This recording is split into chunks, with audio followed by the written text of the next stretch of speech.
Hi, I'm Rebecca Ryan. I'm a shamanic witch in Melbourne, Victoria, and I want to show you how to use a consecrated candle. So you've seen how to make one. There are some quite specific ways of using these candles to get the most out of them. So the greatest benefit is had by first of all centering yourself. So before you would light one of these candles, you would center yourself, and that is to maybe breathe, maybe feel your connection back down through your feet and into the earth, just to kind of let some of the noise of your day pass. If you have made a consecrated candle, you have consecrated it to a something, a specific outcome. You have made it for a reason. Sometimes when we're called or pushed or pulled to do something, it's to bring us out of pain and integrated comfort. One of the reasons that you would sit and maybe take some breaths and take a minute is to remember what the comfort was, rather than to be full of what the pain is.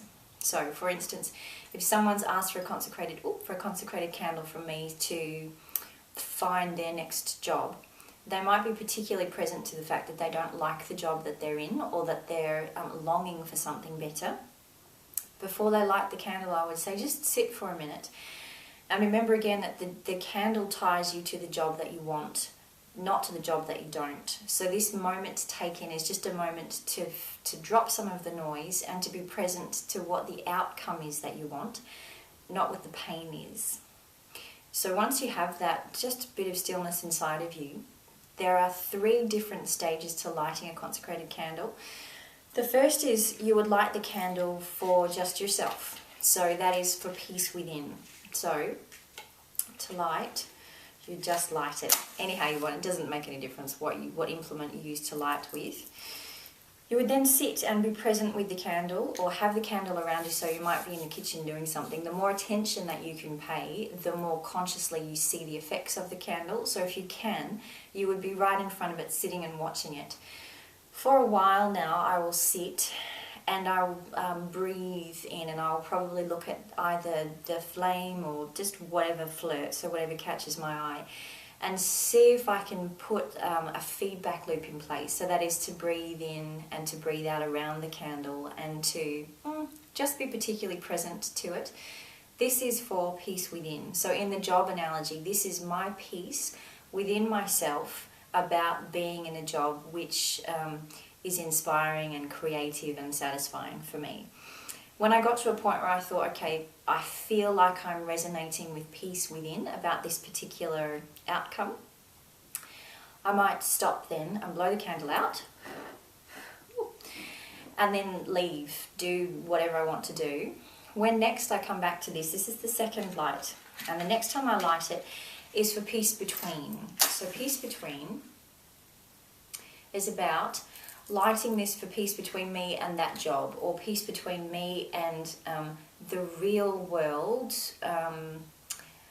blessing that this candle is trying to bring me. So this as I make that feedback loop of being present and being aware and breathing in and breathing out, is about me in concert with the world around me in that right job, or the job that feels like it's right for me. So the first one was peace within. This is peace between. So again, I would sit and I would just be present. And when I felt like I'd had enough and I had that peace between bridge built, then I might blow it out again and go and do my thing, whatever. If you want to, you can do all these at once. So you can do them one after the other like I am. The very last one, so the third light, you light for peace in the larger world. So this is you connected into a part of you which is larger and wiser than just this kind of standard thinking part.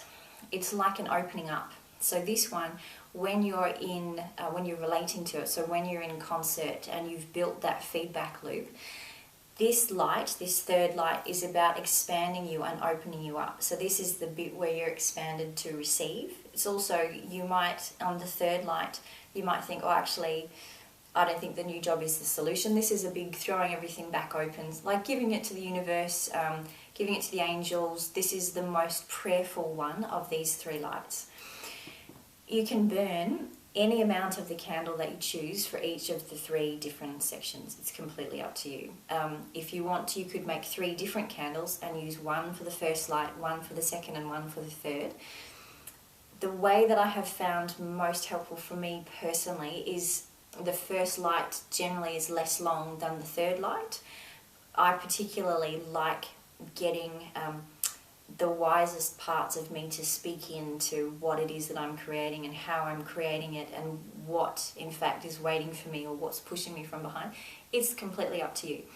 If you have a consecrated candle for relationship issues, you might spend more time on the second light because this is about you interacting with your physical conscious world.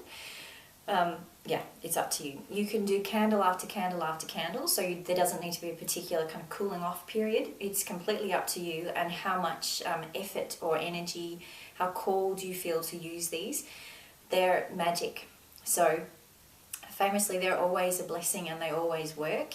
If you're lighting and you're not seeing very much effect, then I would recommend spending more time just quietly opening up and getting into the feedback loop so that your unconscious can speak into your conscious more clearly. Have fun. Good luck.